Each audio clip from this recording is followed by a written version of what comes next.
We shall defend our island, whatever the cost may be. We shall fight on the beaches. We shall fight on the landing grounds. We shall fight in the fields and in the streets. We shall fight in the hills. We shall never surrender.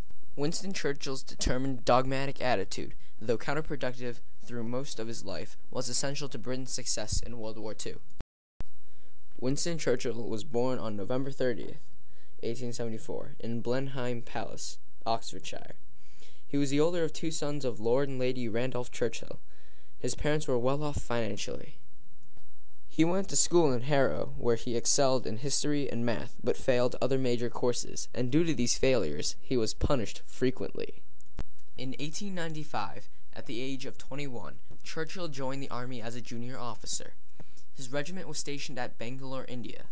On arrival, Churchill had dislocated his shoulder while trying to tie down his boat. While stationed there, Churchill and his regiment spent most of their time playing polo. In 1899, Churchill decided to leave the army and start a political career as a conservative. Because he failed in his first candidacy, he became a war correspondent for the Anglo-Boer War in South Africa. After helping the wounded in a battle, he was captured and was held prisoner. But after managing to escape from prison camp, he traveled nearly 300 miles to freedom. His escape made him a hero back in Britain.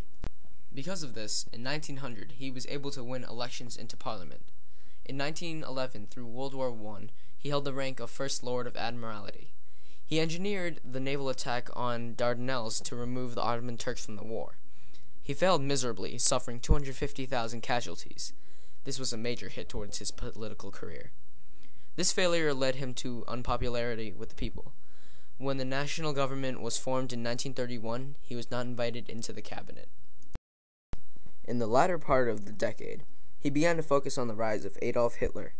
He advocated strengthening Britain because of Germany's rising power. Most of Parliament disagreed with his view that Germany could be a threat, but when World War II broke out, he rose in ranks. When Germany invaded France in May of 1940, Churchill was appointed Prime Minister, replacing Chamberlain. Churchill was both a brilliant leader and a great speaker, inspiring the people. In his famous speech, Blood, Toil, Tears, and Sweat, Churchill hardened the country's opinion of the Nazis and prepared them for an invasion from Germany. This was Churchill's way of telling Hitler that Britain would not surrender.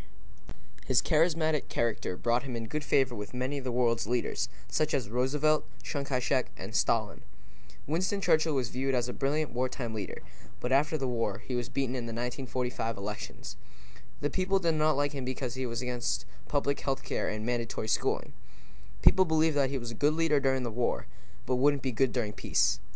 In 1946, he made his Iron Curtain speech. This speech was a plea for the Western powers to unite to keep the Eastern Communist powers in check. This raised controversy, but his belief manifested itself as the Cold War began. He was re-elected into office again in 1951 for a short term, but resigned in 1955 because he was slowing mentally and physically. In 1963, John F. Kennedy declared Churchill as an honorary citizen of the United States, an honor that has only been given once since, to Mother Teresa. On January 15, 1965, Churchill suffered a stroke, leaving him near death. He died 9 days later on January 24th. Churchill is still honored today as one of the greatest leaders in European history. In 2002, in a nationwide UK poll, Churchill was voted as the greatest Briton ever, racking more votes than Princess Diana, Charles Darwin, William Shakespeare, and Isaac Newton. His greatness is still celebrated to this day.